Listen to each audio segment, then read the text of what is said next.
And welcome back. I'm Ian Mills for Fox 40 Sports. 205. That's how many days it's been since the Ponies played here at Mirabito. Tornado hosts the Waverly Wolverines, a Shenango versus Tioga County battle, and a battle of high-flying offenses. Max Scherzer is here in Binghamton, the three-time Cy Young Award winner, 2019 World Series champion, and eight-time All-Star is going to be pitching here at Mirabito Stadium. This snow isn't just kind of flurry, as you can see right here. Not coming off super easy, but if you're kind of chucking it. Well, the time has come and the day is finally over. An absolutely packed field for the Dick's Sporting Goods Open, including 4 Hall of Famers. The duck, I like it. How many of the reindeers for Santa can you name, do you think? Right? Yeah, I think, is that all of them? I think you wow, had them. Okay. I'm not a mathematician. I wasn't counting. The regular season is behind us. The brisk November air is upon us, and with it brings Section 4 playoff football. On the third day of Christmas in the song 12 Days of Christmas, what was the gift?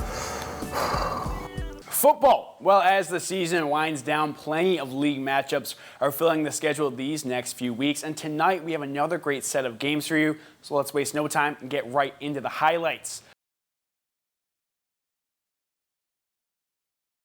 Conference pick Jacob Felko and John McGriff alongside a whole lot of new faces in the starting lineup, coming off an AE semifinals appearance for the Bearcats. Defense. Felko will pick this pass off and get it moving to McGriff. McGriff to Felko, and number 3 scores the first field goal of the year for BU. Awesome, nice chemistry from those two, coast to coast too.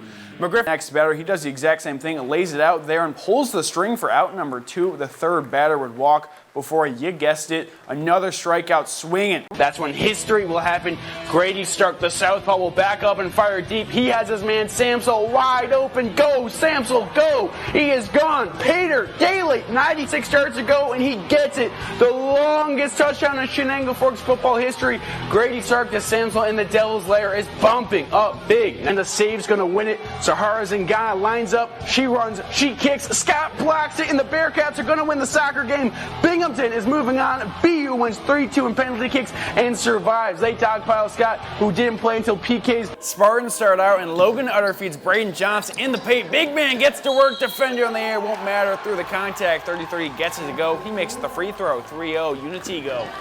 You're not going to want to miss this finish. Felko and McGriff have something to say about that. Felko's going to drive, kick it out to McGriff, back to Felko, it's up, and bang! Plus the foul. Bearcats make it a 3-point game after that. Then down 6 with 13 seconds left. Felko again is going to drive with authority, puts up a beauty, gets it, and the foul. That makes it a 3-point game once more. Columbia drills a free throw to make it a 4-point game.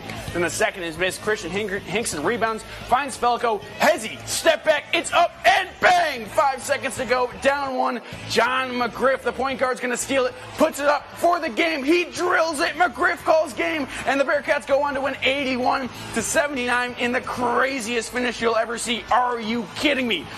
Second with girls basketball now, and number 2, Ella Kelsey starts it out and steals in Harborsville. She starts to break towards her, and no looks out to Madeline Barrows. What a pass. Are you kidding me? She scores the bucket. One of the better sequences we'll see this year. Oxford wins big at home.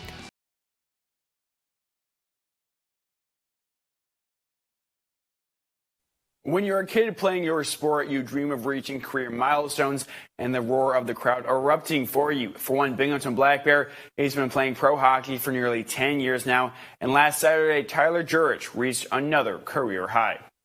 Where else would you rather be than here for your 300th professional goal? No, doing it at home in front of, we had 4,300 the other night. I mean, that was awesome. There's a couple games on the road before that didn't get it, but I wouldn't have won it anywhere else but here. The one-time FPHL MVP set up backdoor for Nikita Avashkin pass and knew it all the way.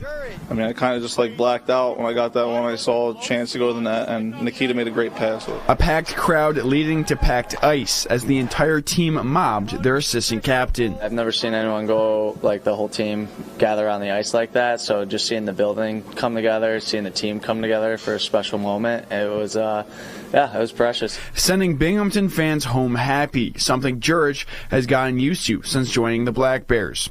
Elmira and Forster team was on, went dormant, and Binghamton picked me up, and the first practice I came to, I was just like, wow, this place is awesome. That wasn't even with fans in the stands, so I mean, and just the atmosphere here is so amazing. It makes it so much more fun to show up to the ring. And the Bears have embraced Jurich just as he's embraced the city.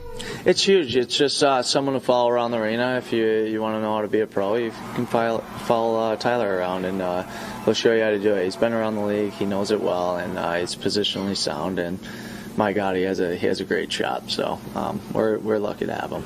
Last year, number 22 recorded his 500th career point at home, but if you ask Coach, he wants the spotlight. Goals all day. Scoring goals is a very hard thing to do, and it's not easy. I had to do a little extra. Which was only possible with the hard work that's kept Jurich playing all these years. We just come together and be consistent every night. We'll be a very hard team to beat.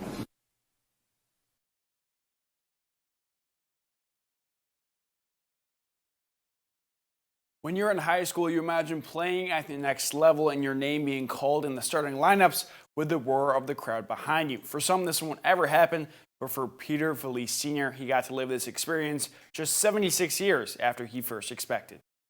The surprise of a lifetime, or better yet, a surprise that took a lifetime.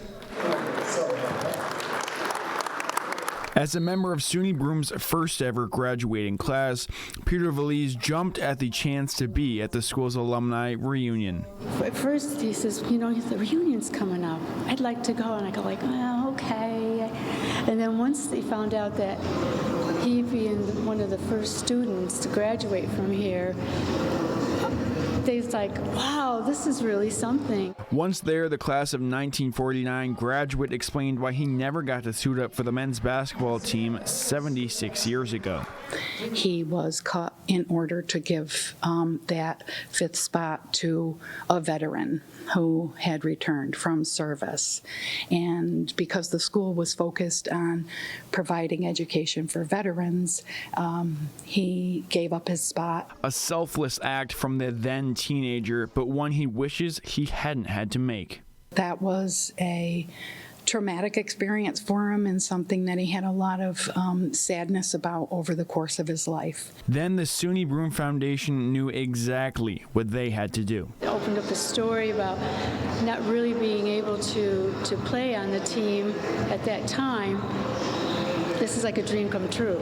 So in between the women's and men's games on Sunday, Valise finally got to hear his name ring over throughout the gym. The sixth man on the bench, who's been waiting 76 years to be announced as a member of the State Tech SUNY Broom men's basketball team. Let's hear it for Peter Valise Sr. Longer than expected, but still worth the wait. I can't put it in words. It's fantastic. Very honored to represent my school. On top of being called, Peter was given his number 12 State Tech jersey and SUNY Broom Community College proudly recognizes you as an honorary lifetime member of the SUNY Broom men's basketball team, dated January 22nd, 2023. a secret long in the making, but when you have as much experience as this Hornet, not much gets by you. Notice something suspicious. Everybody was going to the game. And it means even more when you're surrounded by 30 family members. To be 95 in a few months and to see what he accomplished and how people will remember him by will be a big plus to part of his life. And with a Hornets win, a graduate of Vessel and the Golden Bears' top rebounder back in the day was impressed. The team is very fast, and it's not the same as when I was the student. Valise returns to his farm in Endicott, always thankful for his family, and from everyone here at Fox 40, congratulations.